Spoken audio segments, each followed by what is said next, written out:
Dewan Juri yang terhormat dan rekan-rekan dari tim pemerintah sekalian. Hari ini tim pemerintah datang membawakan sebuah narasi utopia.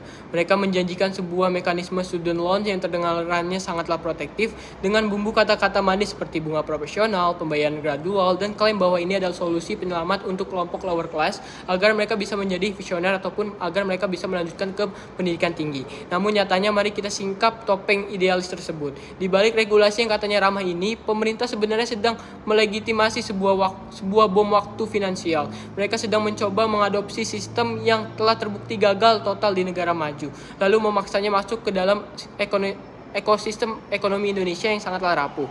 Pendirian kami sangatlah simpel dengan menolak secara penuh mekanisme ini diberlakukan di Indonesia. Sebab kami menolak masa depan anak Indonesia yang digadaikan kepada industri perbankan atas nama pendidikan. Dewan Juri yang terhormat, masuk kepada poin assertion di sisi kami. Mengadopsi mekanisme student loans di Indonesia bahkan dengan skema ramah sekalipun akan tetap menciptakan krisis uang yang sangat sistematik yang justru dapat mematikan potensi generasi muda. Beberapa poin catat dari sisi kami selaku tim oposisi untuk mencerahkan pemikiran tim proposisi. Yang pertama adalah poin di sisi kami adalah ilusi bunga profesional dan gradual. Tim di sisi mereka membanggakan bahwasannya kata profesional dan gradual. Namun dalam matematika keuangan sekecil apapun bunganya, jika pokok pinjamannya besar ataupun akumulasi biaya kuliahnya misalkan 3 tahun ataupun 4 tahun dan tenornya panjang, nilai akhir yang harus dibayar mahasiswa tetap akan membengkak luar biasa karena efek bunga berbunga. Skema bayar di masa depan ini memaksa lulusan baru memulai hidup bukan dari angka 0, melainkan dari angka minus. Lalu poin 2 di sisi kami adalah eksploitasi kelas bawah dengan menerapkan mekanisme ini.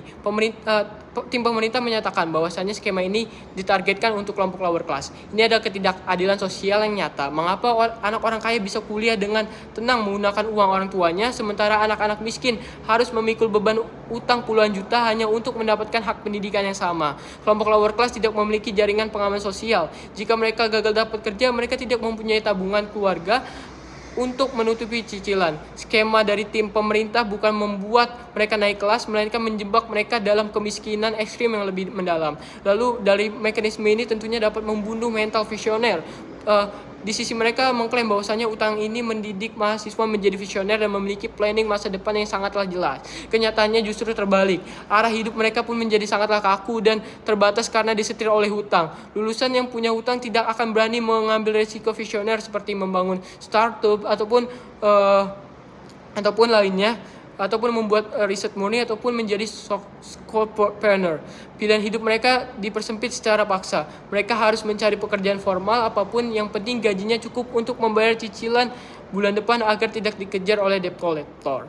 Lalu berdasarkan status quo yang dapat kita ambil, kita dapat melihat dari sisi negara maju yaitu Amerika Serikat. Skema student loan yang awalnya dirancang sangatlah ideal kini menjelma menjadi krisis nasional yang menyebabkan satu generasi muda menunda membeli rumah dan menikah hingga usia tua. Jika negara maju saja gagal, mari kita lihat apa yang sudah terjadi di Indonesia ketika beberapa universitas negeri ataupun PTN kemarin berkolaborasi dengan platform pinjam untuk mendanai UKT mahasiswa. Hasilnya adalah bencana. Mahasiswa terjerat bunga tinggi dan diteror. Pasar kerja Indonesia memanglah sangatlah tidak ramah.